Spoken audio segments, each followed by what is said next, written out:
they hello guys हामी चाहिँ टक्क यहाँ रुखको मुनि बसेछौँ यो के को रुख हो भन्नु होला फेरि यता रुख देखाएर यो रुख चाहिँ बनकेमुको रुख हो हामीले केमु पनि टिपिसकेका छौँ हामीले चाहिँ यसलाई बनकेमु भन्छौँ यो चाहिँ यसरी खाइन्छ रुखमा टिपेर ल्याएको हो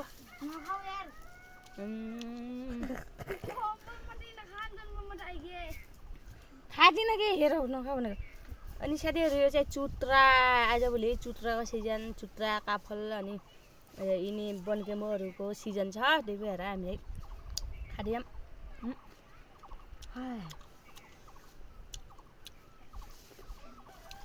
एकदम मिठो चाहिँ पारेको पठाउँछ मान्छेले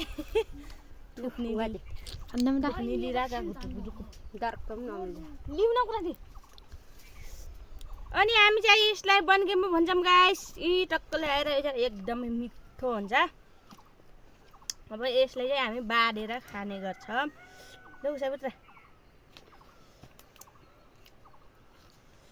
आइडिया पुजे जान्नौ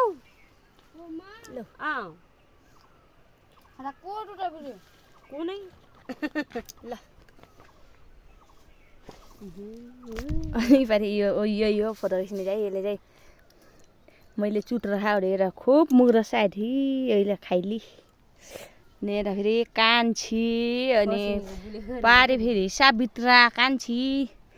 अनि माथि फेरि एउटा छिन् रुखमा छिन् माइली अनि म फेरि यहाँ छु आमा खाएँ म एकछिन छु त्यहीलेबाट त्यो रुखमा 1 घन्टा बसेको